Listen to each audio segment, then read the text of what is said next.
Hello and welcome to Books of Blood. My name is John and welcome to the beginning of a new series that, to be honest with you, I did not expect to be doing. Alright, so as you know, I did the whole 50 years of horror fiction video series where I took a year from 1972 down to 2021. And yes, that's 50 years if you start with 72 and do it in your head, do the math. And I picked 5 books from each one of those years and featured them here on the channel in videos. Not individual videos, but a video featuring 5 books. Alright, so I didn't think anything more about it, and then I noticed that somebody said that someone else, and I don't know who the someone else is, but they suggested, that I do the same thing with horror movies. And I'm like, well, okay. I said, but that's just one person. What if nobody really wants to see it, you know? So I took a vote. I took a poll or whatever here on the YouTube community. And the last I looked, there were 33 votes. It appears that there is only 1 vote for no, and then the rest of them are for yes. I'm like, well, I guess I should probably do a video series like this for horror movies. So, for all intents and purposes, welcome to 50 years, the very first video for 50 years of horror movies. Alright? So I kind of decided to lay out a few ground rules for myself concerning the movies that I would pick. I didn't want to pick all movies that everybody is familiar with because I wanted this kind of be a recommendations video as well. And now, of the 5 movies that I've got picked here for the year 1972, I own and have seen 4 out of 5 of the movies, okay? The only one that I haven't seen is the very last one I'm going to talk, or haven't seen and I don't own, is the last one that I'm going to talk about. Another thing I wanted to do was I want to avoid remakes as much as possible. I want to focus on original films. Now that rule is going to get broken a little bit, okay? Because there are some great remakes out there that some people don't even realize are remakes. All right, so there's that. And other than that, I think that is all the rules that I've got for this particular series. Now, as far as my scheduling for this series, and as far as the way I'm going to schedule my videos going forward, what I'm going to do is I'm going to post part 1 and part 2 of this video series on Monday and Friday, and I'll do the same thing with each part. So if this is a 50-part thing, it'll take 25 weeks. And then Wednesdays are going to be open. Wednesdays are going to be it'll be anything. It could be a book haul, it could be a book review, it could be a movie review, it could be anything, okay? Top 5, whatever, alright? So, and that way I feel like if I do that, I'm not going to get burnt out the way I did this last time, okay? So, that being said, I have ran my mouth enough, so now let's get on with the movies. And the pictures, the posters will pop up on the screen as I announce them. So here we go, and I'm going to try to remember the plots of these movies off the top of my head, so if I get a little something wrong and you catch it, just be nice and let me know what I said wrong, okay? Alright, so the first one, I'm going to go in alphabetical order. The first one is from 1972. They're all from 1972. The first one is the British film The Asphyx. Alright, now this is also known as Spirit of the Dead, and it is also known as The Horror of Death. It is directed by Peter Newbrook. I do have some notes here. Alright, it is written by Brian Compert, and it is from a story by Christina Beers and Lawrence Beers. Alright, stars Robert Stevens, Robert Powell, and Jane LaFontaine. Alright, so what this movie is about this scientist. I think he's kind of like a scientist or a paranormal researcher or something like that. And he notices in these pictures of people that are just right on the brink of death, he notices this shadow moving toward them, and he believes that this is a kind of like a creature of death known as the Asphyx. It's like this Greek entity or whatever, if I'm remembering all of it correctly. So what he figures is that if he can find a way to trap this creature before it can get to a person, then that person would live forever. All right? And he does manage to do this, but this is a horror movie, so you can imagine that there are some less than stellar results from this, and that is all I will say about it. Okay, it's got a nice little I don't know, nice little creepy little ending at the end of it is kind of creepy, and it kind of ties into the very beginning of the film too. So there you go. All right, so that is the Asphyx. Okay. Alright, next up we've got one of the, I'm going to say, I don't know if you guys remember whenever movies like Hostel and Touristas and films like that came out, and they were given the title of torture porn, okay? I, for one, loved Hostel, okay? I'm not going to lie, I loved it. But this next movie, of course, written and directed by Wes Craven, and I'm talking about Last House on the Left. This was kind of like almost like a granddaddy of torture porn, you know, in my personal opinion, okay? So anyway, this is Last House on the Left, directed and written by Wes Craven. Of course, you know, he went on to do the Nightmare on Elm Street and Scream movies. This stars Sandra Peabody, David Hess, Fred Lincoln, and Jeremy Rain. Okay, so what this is about these girls. I don't think they're sisters. I think they're just friends.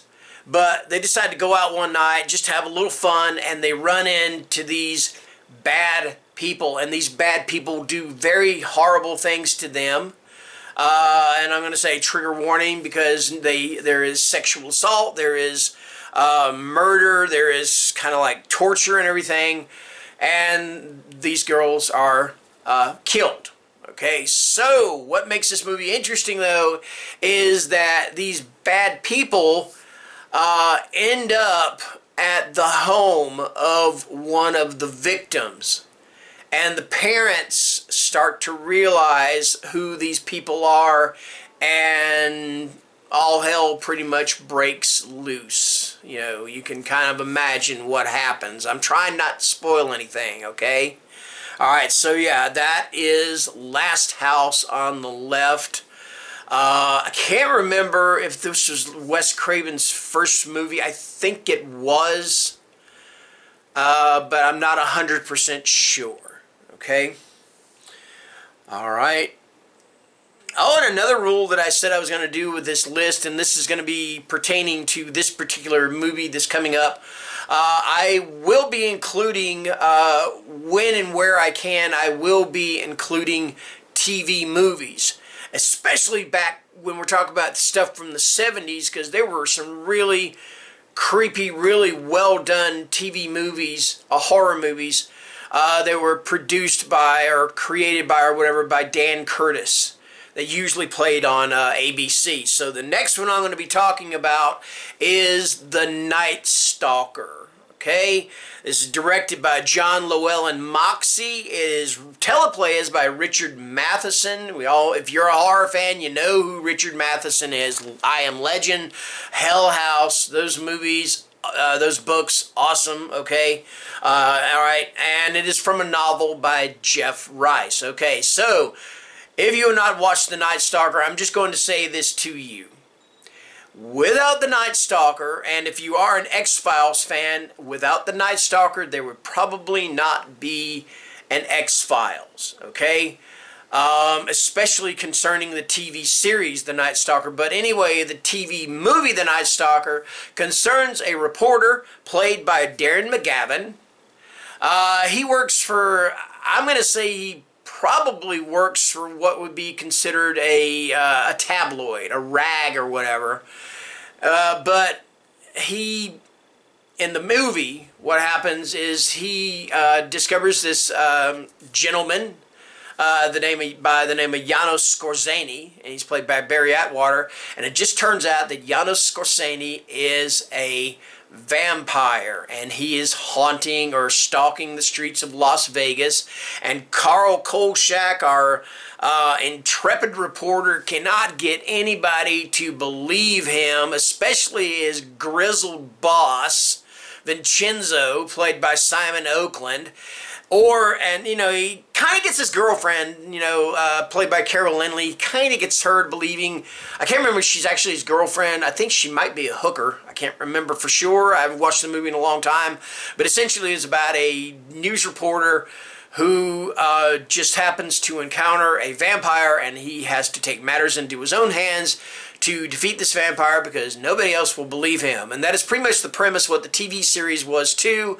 He would come up, you have this monster with a weak thing. There was one with a werewolf, there's one like this swamp creature, all different kinds. Ran for like 22 episodes, and they are all awesome. If you've never watched it, check it out. And I've never watched the remake. They did a reboot of it, and I don't think it lasted very long either. So there you go. Alright, next up, we have got a psychological thriller. This is directed by Brian De Palma, and this is Sisters. Now, Sisters stars Margot Kidder, Jennifer Salt, Charles Durning, and Bill Finley. And Sisters, it is written by Brian De Palma and Louisa Rose, and is from a story by Brian De Palma. What this is about this fellow, and he wins like this this getaway for two. Alright, so he invites this woman played by Margot Kidder, and they hit it off and everything's going great. And then one day he comes back to her house, and she is there, and she brutally stabs him to death. And it is witnessed by another woman played by Jennifer Salt, and Jennifer Salt gets into this whole investigation thing, trying to figure out what's going on, what happened with this man. And it's, of course, this being a Brian De Palma film, it is kind of an homage to a lot of Hitchcock films. And also there is a nice little twist within the film itself. So I love Sisters. I remember the first time I saw Sisters, I knew nothing about it, and it was playing as a TV movie. And when the stabbing scene took place, I was just like, whoa, because I did not expect to see this in a movie that is playing on TV, even though it is a theatrical release originally.